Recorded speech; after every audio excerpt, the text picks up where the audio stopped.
Assalamualaikum warahmatullahi wabarakatuh, Mas Rafli dan teman-teman semua. Waalaikumsalam Waalaikumsalam warahmatullahi wabarakatuh. Waalaikumsalam warahmatullahi wabarakatuh. Oke, kali ini kita akan mengadakan wawancara dengan salah satu cutting terhebat kita, yaitu Mas Rafli. Makasih Mas Rafli sudah bersedia menyempatkan waktunya untuk kita wawancarai. Ya, sama-sama. Oke, perkenalkan nama saya Muhammad Izzuddin, NPM 060.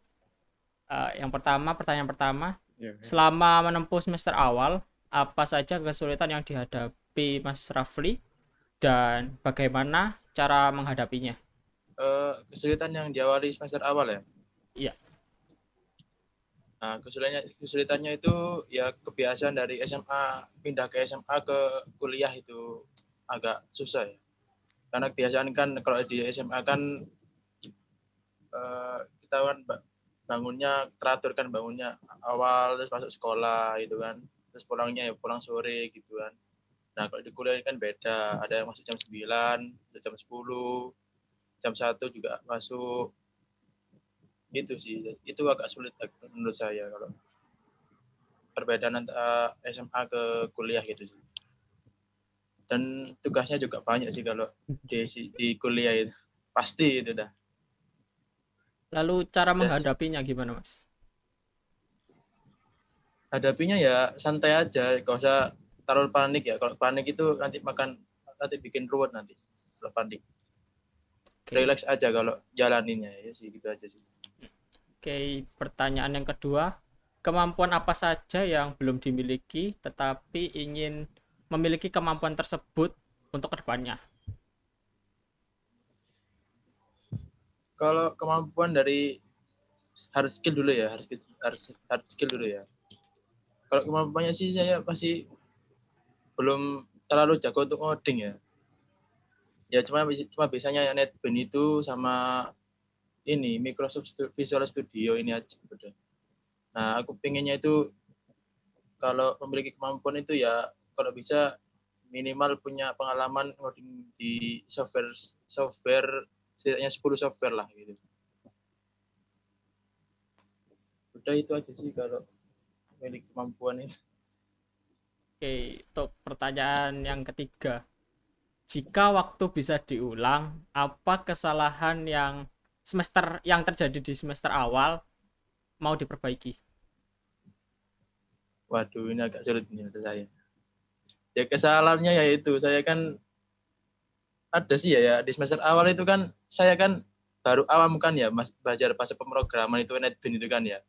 Nah, saya itu gak ngerti, terus juga saya gak ngerti itu, saya gak nanya-nanya gitu loh. Nah, akhirnya nilai saya ya agak jeblok di UTS dan di UAS-nya itu saya udah agak belajar-belajar lagi, terus ya agak bagus. Nah, saya pengen mengulangi kisaran itu kalau ingin memundurkan waktu gitu. UTS-nya, sumpah UTS-nya itu jeblok sekali pokoknya udah. Oh, terima kasih Mas. Pertanyaan saya sudah selesai. Mungkin bisa dilanjut. Oke Mas Rafli, selanjutnya pertanyaan dari saya ya. Saya ada Ya. dua pertanyaan aja. Pertanyaan saya yang pertama, Mas, itu ngoding di sistem informasi itu banyak nggak ya, Mas?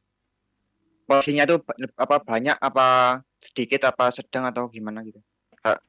Sampai detik ini.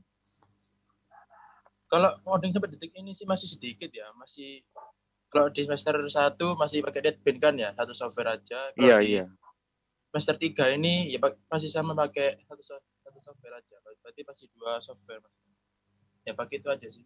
Sama aku juga belajar di ISKOM juga kan ya. Di ISKOM itu Iya, juga iya. belajar HTML sama Pemrograman web itu ya, Mas? ya pemrograman web itu. Oh, iya, iya. Ya, HTML sama ya. PHP kalau nggak salah. Ya PHP. Oh, iya, iya. Yes, moga-moga ini yang adik kelas ini bisa apa ngikuti lah istilahnya. Terus yang Amin, amin. kedua, iya. Yang kedua, pertanyaan yang kedua itu belajar ngoding terbaik gratis, Mas, di luar kampus. Mungkin kayak website-website itu atau yang ya kursus atau gimana itu. Tapi kursus mesti bayar ya, yang gratis sih. Yang gratis sama yang fasilitasnya itu bagus gitu Mas untuk belajar ngoding itu sampean sepengetahuan sampean di mana Mas? Kalau sepengetahuan aku ada 2 website ya, yang pertama itu ada Iya. di petanikode.com, ya Oh, petanikode.com iya iya. sama W3 Schools, W3 Schools. Nah, W3 Schools ya. Oh iya iya. ya Iya W3 iya. Schools. Nah, itu pakai itu terus. Kalau gratis ya, kalau bayar saya juga bayar kok di coding.com. Oh, di coding. Coding itu Mas. Oh Ya, iya. di coding. Iya. Makasih Mas untuk jawabannya. Oke. Perkenalkan Mas, saya Muhammad Pandu Alamsyah, MPN 068. Ada 3 pertanyaan yang ingin saya sampaikan. Yang pertama, Masnya kan ikut organisasi ya Mas, namanya ISKOM. Iya. Kalau boleh tahu, feedback apa yang Mas dapatkan untuk diri Mas sendiri selama mengikuti organisasi ISKOM ini? Kalau feedback dari ISKOM itu, ya itu kita dapat banyak ilmu kayak seperti coding. Kalau di ISKOM kan seringnya kan ngoding kan ya, kayak ngoding HTML, ngoding PHP itu. Nah, kalau di umpan baliknya itu bagi saya yaitu dapat ilmu banyak kalau di ISKOM. Terus kalau saya kan di ISKOM kan juga ada apa namanya itu kepengurusan kan ya. Nah, saya juga daftar di kepengurusan itu kayak misal ISKOM ada event, nah saya ikut di event itu. Berarti secara tidak langsung ikut organisasi, menurut Mas Rafli dapat menambah ilmu di itu ya Mas, di perkuliahan. Iya, dapat ilmu sama soft skill juga. Oh ya. Selama Masnya ikut organisasi, dapat menambah kepribadian sampean itu apa? Kayak lebih mandiri atau bagaimana? Bertanggung jawab dan sebagainya itu ada nggak? Oh, yang saya dapat sendiri lah, yang Ya, diri sendiri buat bagi diri sendiri. diri sendiri pribadi. Kalau dari sendiri yang saya dapat itu ya saya kan ikut event kan habis ini kan ada event webinar kan ya. Ini kan sekarang belum masih rencana bikin webinar. Terus nah saya juga panitia juga di sana. Nah, yang saya dapat itu ya kerjasama sih, kalau kerjasama sama antar panitia gitu untuk bikin webinar itu. Terus sama itu ya apa namanya ya enggak, kalau ada temannya lah gitulah di ISKOM itu kan. ISKOM kan nggak terbatas kan kayak di Hima itu kan. Nah, ISKOM kan bisa banyak orangnya. Nah, itu dapat teman banyak di situ. Selanjutnya Begitu untuk aja sih. pertanyaan dari saya yang ketiga, yang terakhir, mungkin bisa diceritakan Mas, keluh kesah atau pengalaman atau cara memanajemen diri sendiri untuk berkuliah dan juga mengikuti organisasi. Tips dan trik ya, kalau kuliah sama berorganisasi gitu kan ya. Iya. Nah, kalau tips dari saya itu,